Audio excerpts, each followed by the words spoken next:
Be ready. Start.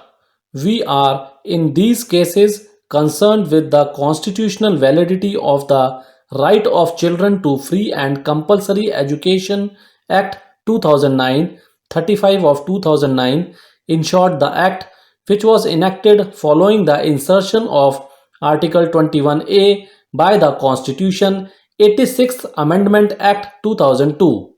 Article 21A provides for free and compulsory education to all children of the age 6 to 14 years and also casts an obligation on the state to provide and ensure admission, attendance, and completion of elementary education in such a manner that the state may by law determine.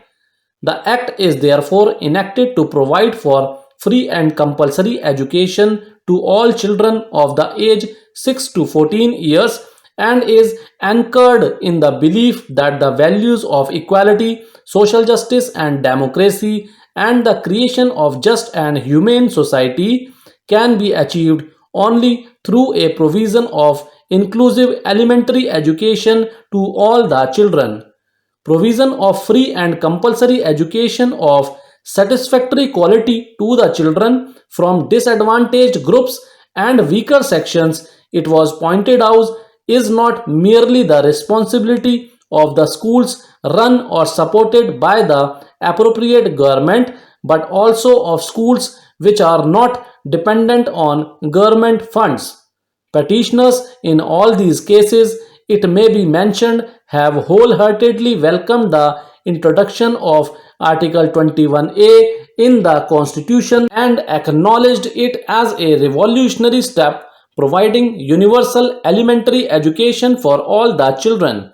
Controversy in all these cases is not with regard to the validity of Article 21A but mainly centers around its interpretation and the validity of sections 3, 12, 1b and 12, 1c and some other related provisions of the Act which cast obligation on all elementary educational institutions to admit children of the age 6 to 14 years from their neighborhood on the principle of social inclusiveness. Petitioners also challenged certain other provisions purported to interfere with the administration, management, and functioning of those institutions. I have dealt with all those issues in parts 1 to 5 of my judgment, and my conclusions are in part 6. Part 1 of the judgment deals with the circumstances and background for the introduction of Article 21A and its scope and object and the interpretation given by the constitution benches of this court on right to education. Part 2 of the judgment deals with various socio-economic rights recognized by our constitution and the impact on other fundamental rights guaranteed to others and the measures adopted by the parliament to remove the obstacles for realization of those rights in cases where there is conflict. In part 3 of the judgment, I have dealt with the obligations and responsibilities of the non-state actors in realization of children's rights guaranteed under Article 21A and the Act. In part 4, I have dealt with the constitutional validity of section 12(1)(b), 12(1)(c) of the Act, and in part 5, I have dealt with the challenge against other provisions of the Act, and my conclusions are in part 6.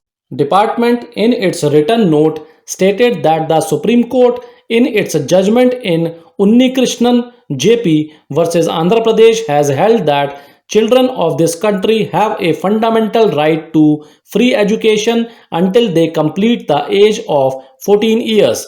This right flows from Article 21 relating to personal liberty, and its content parameters have to be determined in the light of Article 41, which provides for right to work, to education, and to public assistance in certain cases, and Article 45, which provides for free and compulsory education to children up to the age of 14 years.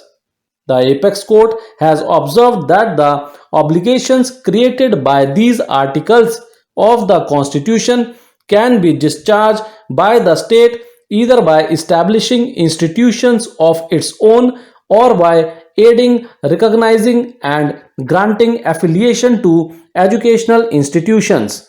On Clause 3 of the proposed Article 21, the report stated as follows. Clause 3 of the proposed Article 21 provides that the state shall not make any law for free and compulsory education under Clause 2 in relation to the educational institutions not maintained by the state or not receiving aid out of state funds. However, strong apprehensions were voiced about Clause 3 of the proposed new Article 21A.